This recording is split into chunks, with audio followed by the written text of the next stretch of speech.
Nope. Nope. Oh, no.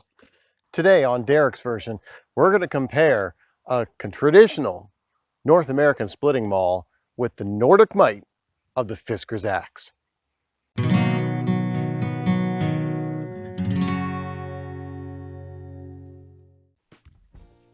So let's look first at the American splitting maul.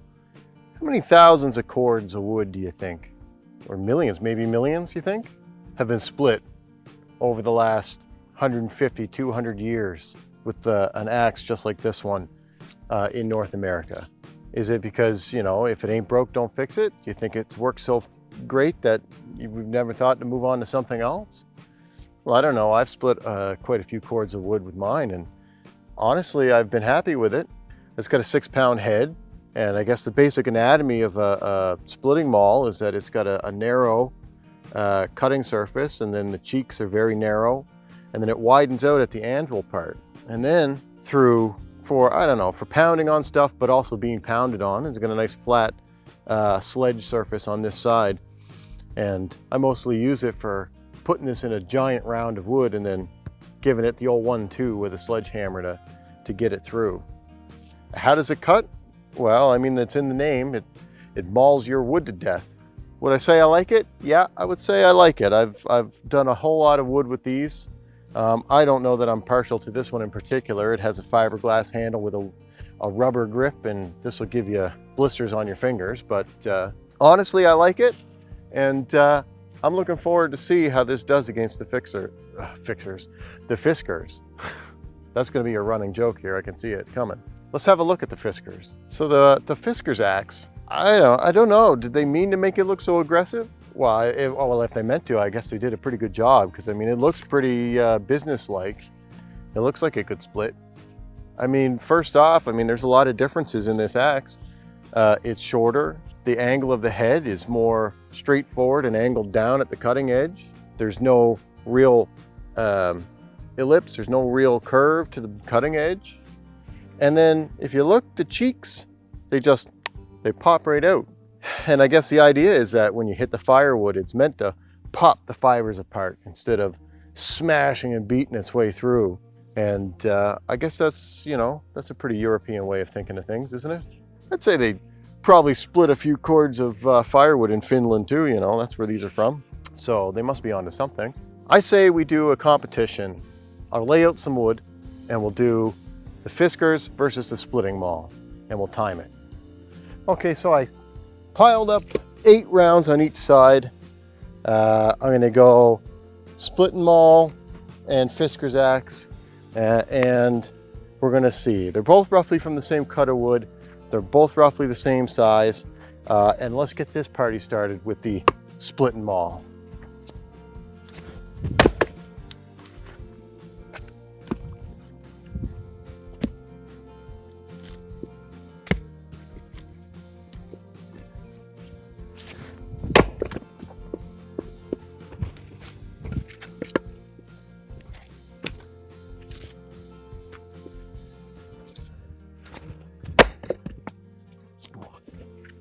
A bad hit. Oh, I might have to use the Fiskars if I break the head off of this axe.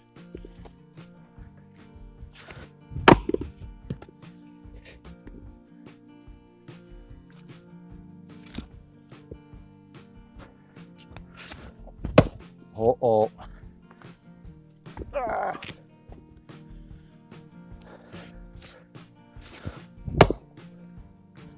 Oh.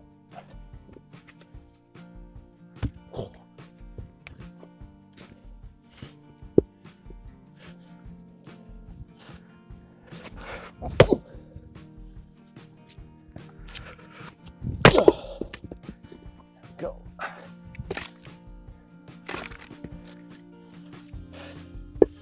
Easy pickings at this one.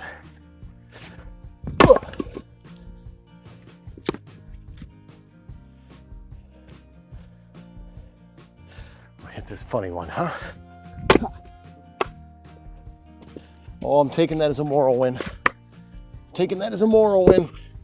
We can't stay for that one. Hey, yeah. Nope. Come on now.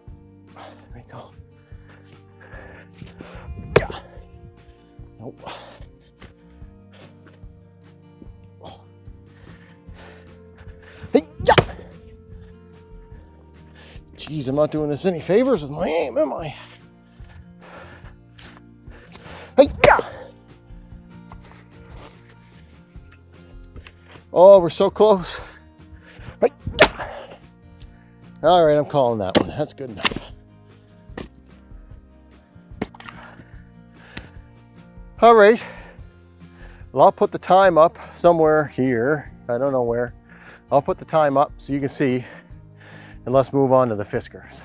Yeah, okay, well, how's about we find out if the Finnish really have the inside scoop or not.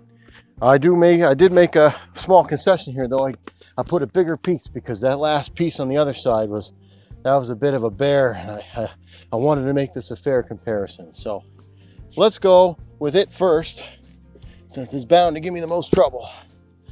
Let's find out what the power of the Nords has in store for us. Hey! Uh-oh.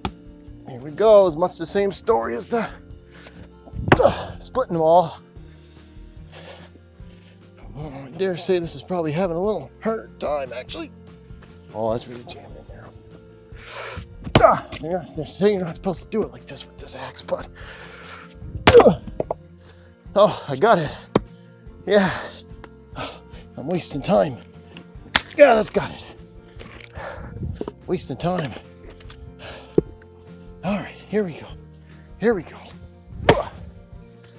Oh, look at that. Didn't even. Okay. Okay, okay. Okay, okay. Oh, this one's all full of knots. You watch this. Oh, yeah. Well, I must have picked all the worst ones for this one. Hi-ya! Oh, my God. Not much of a race if I got to keep stacking it all up like this. Come on now.